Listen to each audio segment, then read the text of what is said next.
సమర్థ సద్గురు సాయినాథ్ మహారాజుకి జై. సాయి భక్తులందరికీ నమస్కారం అండి.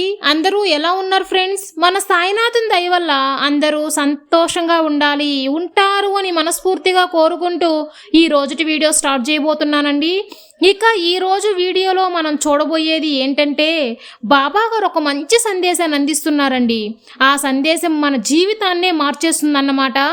మన భవిష్యత్ గురించి బాబా గారు చెప్పబోయే అడ్వైజ్ ఏంటి అని చెప్పి మనం విందామండి.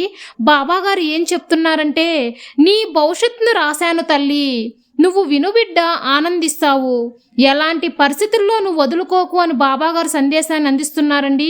ఆయన మన భవిష్యత్ గురించి ఏం రాశారు, మనకు ఎలాంటి సందేశం కల్పిస్తున్నారు అనేది ఆయన మాటల్లోనే విందామా అండి.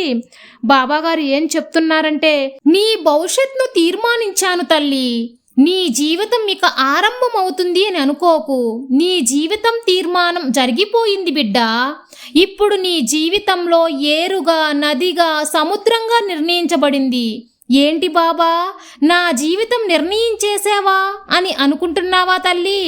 నా బిడ్డ చాలా స్నేహపూరితమైన బాధ్యత కలదానివి, అందుకే ఈ సాయి బిడ్డవయ్యావు.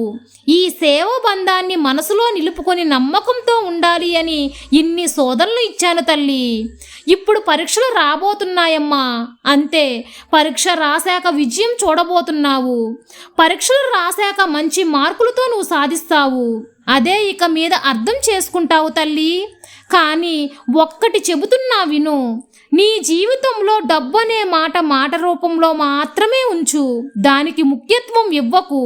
నీ జీవితంలో నీ లక్ష్యం జయం, విజయం కోసం పోరాడు, కానీ అది డబ్బుని ఆశించి ఉండకూడదు తల్లి.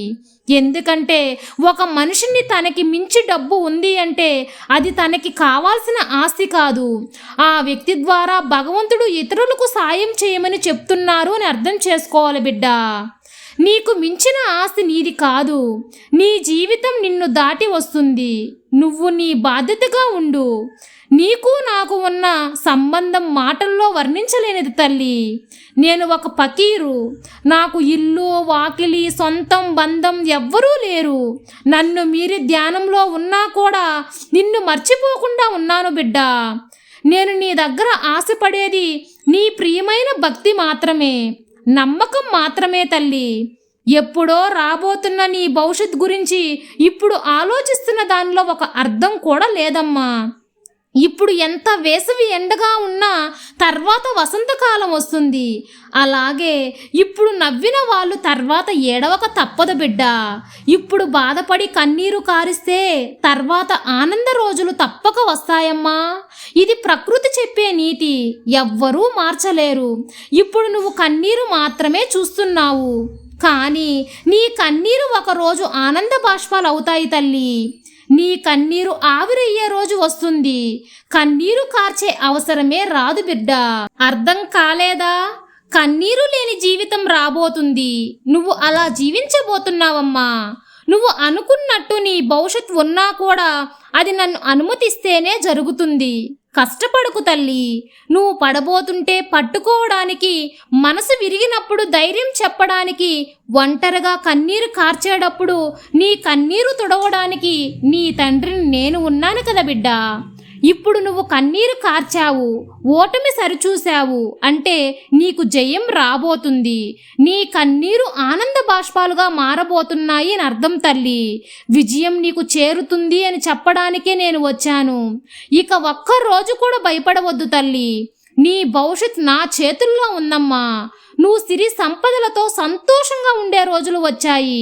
అది నేను కల్లారా చూడాలని ఆశపడుతున్నాను. నువ్వు నా దగ్గర కోరింది తప్పక జరుగుతుంది. ఇప్పుడు నీ దగ్గర నమ్మకంతో ఉండు. నమ్మకంతో ఉంటే తప్పక విజయం చేకూరుతుంది.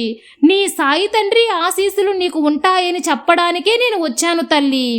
నీ బాబా చెప్పింది అర్థమైంది కదమ్మా. ఇక నిశ్చింతగా ఉండి ఆనందంగా ఉండు తల్లి. నీ సాయి తండ్రి ఎల్లవేళలా నీకు తోడుండగా నీకు భయమెందుకు బిడ్డ. సర్వే జన సుఖినో భవంతు. జై సాయిరాం.